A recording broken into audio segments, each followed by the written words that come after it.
Toulouse, called the Pink City because of the color of the construction material used locally, which is of reddish pink or pale orange terracotta bricks. Toulouse is also the capital of the blue and violet, with its pastel fields and violet flowers. Therefore, almost everywhere you look, you will bathe in the harmony between the warm reddish color of the facades and the bluish or violet pastel colors of the shutters and of the indoors.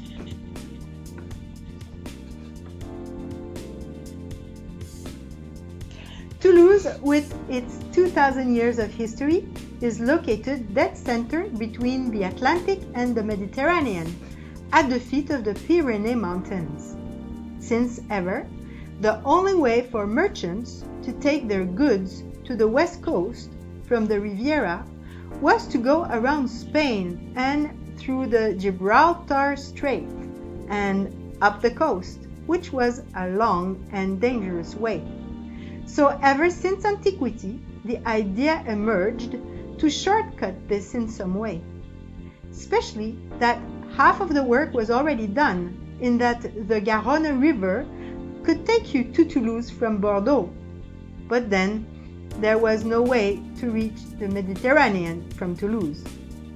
Till 1662, when Pierre-Paul Riquet finds a realistic way to build a canal from Toulouse to Sète on the Mediterranean, and demonstrates how it is possible to take water from the Montagne Noire and rechannel it so it will feed the canal with plenty of water. And this is what gets the King Louis XIV to endorse the project and to order its construction in 1866. It will be completed 14 years later with about 12,000 men working on it with shovels and picks, and the dream of linking the two seas is made real. Initially, the canal appears to have been mainly used by small sailing barges hauled by gangs of men. By the middle of the 18th century, horse towing had largely taken over, and the boats were pulled by horses on tow paths.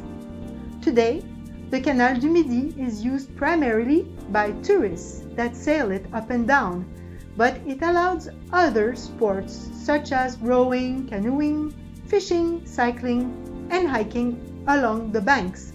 It is possible to cycle the entire canal from Mediterranean to Atlantic shore. In addition, many barges have been converted to family housing, theaters, exhibition spaces, and restaurants. The Canal du Midi became part of the UNESCO World Heritage Site in 1996. With Toulouse, we have the opportunity to talk about the painter that wears his name, Henri de Toulouse-Lautrec.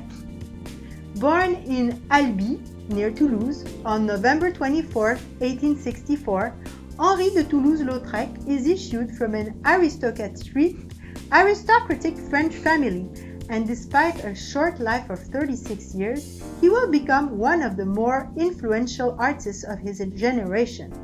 He had an infirmity that stopped his growth at 1.5 meter, and thereafter he withdrew from the world and splurged onto art. He showed great talent, and in 1882 moved to Paris to fulfill his learning of the arts with the best teachers of the time. He was contemporary with Vincent van Gogh and Edgar Degas, and he belongs to the Post-Impressionism era. Henri de Toulouse-Lautrec's art was recognizable by strong, expressive lines, as well as rich colors. He painted pictures, but also advertising posters for the Moulin Rouge, and this was a novelty that got him to be well recognized and well known. He went into the cabaret and theaters with his easel and painted live scenes of the artists and also the people of his time. He was a master at depicting the highlights of the cabaret life of La Belle Époque in Montmartre. In his words, Every evening I go to the cabaret to work.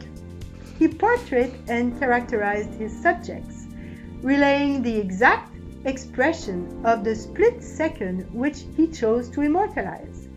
He was extremely prolific in his 36 years and was the innovator of poster art that became more and more in demand and praised by the public of his time and onwards.